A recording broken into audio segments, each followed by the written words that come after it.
In the last couple installments of the Mishmash podcast, Scott Moore and I sat down and shared our thoughts on Star Wars The Last Jedi, a film that blew up the worldwide box office, and we'd be remiss if we didn't sit down and mention the controversy surrounding its video game counterpart, Star Wars Battlefront 2, and how it has been notoriously in the news because of the controversy surrounding its microtransactions. Let's start the clock and share our thoughts. Well, let's say first that microtransactions, let's make sure everybody here actually knows what they are.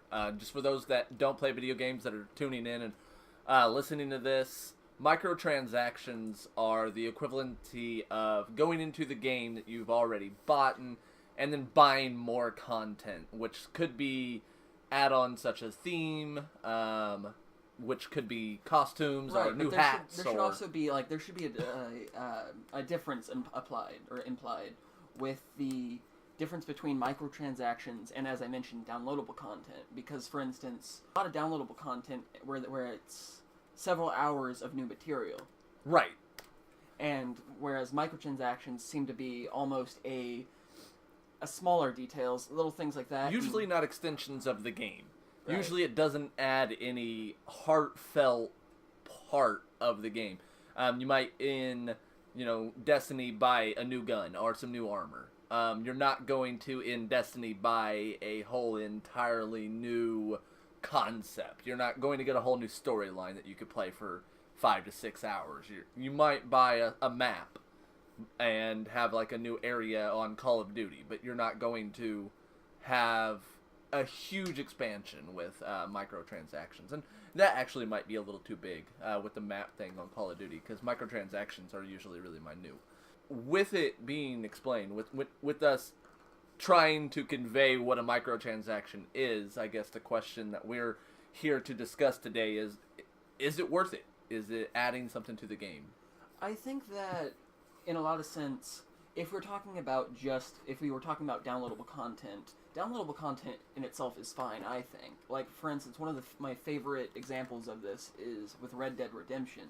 Red Dead Redemption, a very, very coveted, very, very acclaimed video game. It also had a downloadable content called Undead Nightmare, which essentially flipped it on its head and had a whole new gaming experience where you could play as, you still play as your main character, but there's zombies in it, and honestly, it felt like its own new, unique game. It served a purpose, and it was a good experience. Right, so that's downloadable content. Yeah, but whereas with microtransactions, I don't know, for instance, if I was a player and I really enjoyed this game, and I thought, I wish I could be wearing this attire, and I decide to see if I see it on there for $1.99, and that's, it's not something I really need, but I guess it's a small, enjoyable addition. That's understandable. I want to pay $60 for a game. I don't want to pay $60 for a game, but I'm going to pay $60 for a game. I expect for it to be a finished game to where I don't go in, and the only thing I don't really like about microtransactions, and honestly the games that I play, the microtransactions don't really matter. I play open world RPGs. They're cosmetic at best. Right, they're cosmetic at best. So I'm not going to play to win.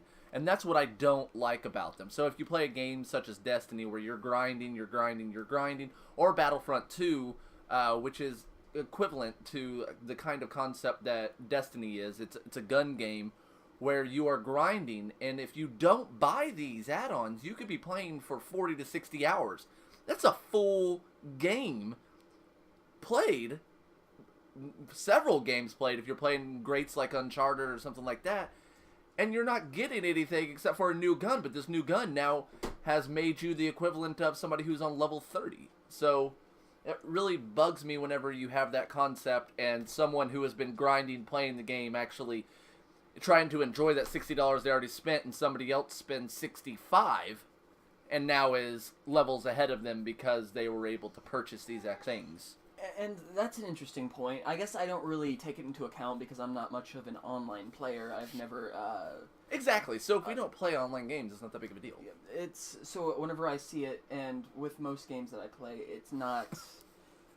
most of the games I play don't have microtransactions, for the most part. I don't usually see them. It's usually, if I see something, or if I do see it, I ignore it pretty much immediately. It's something I'm not interested in. Into with the story, this discussion, because we're about to hit 5 minutes. The only time that I've ever seen or had the equivalent interaction with microtransactions is one time I was playing with a friend. the friend and I were on the same level, but all of a sudden it's a combat. It was an Assassin's Creed Unity. He challenges me to a fight. I say, okay, why not? We're, the same level. We should have kind of easygoing battle. He mutilates me. And I ask him, I said, where in the world did you get that, attire, that gun, that sword? And he says, well, I found it in a chest over yonder. And I said, well, okay, let's go over there, because I would like to find that same equipment because it's amazing. Well, I didn't find the equipment because overall the equipment wasn't there. What I found out about 30 minutes later as I was in the pause menu going through the attire is, oh wow, there's that armor, there's that sword, there's that gun. He had spent an extra $35 just to mutilate me one time. So he spent $35, and if you have that kind of money, then okay. If you're still living at home, if you don't have a lot of bills, or if maybe you have an amazing job, then you're going to be okay with microtransactions. Microtransactions ruin the games for the common gamers. The kids, the adults who are just using it as a leisure, those who do not have the extra money to spend on it. But it kind of goes with Star Wars, is the pay to win. Are you okay with it if it's just cosmetic? If I don't have to buy it to win, then I'm okay with just it. To leave it. I don't think that it should be there because I think they should just add it in. I spent $60 on the game. I understand it's not a lot in this economy, but if you're selling that many games, I don't think it should. I think that wraps up microtransactions. And as always, this is not where the discussion ends, but is, in fact, where it begins. And we're calling on the Mishmash audience to share their opinions in the comment section below and subscribe to the channel as a way to be part of the conversation.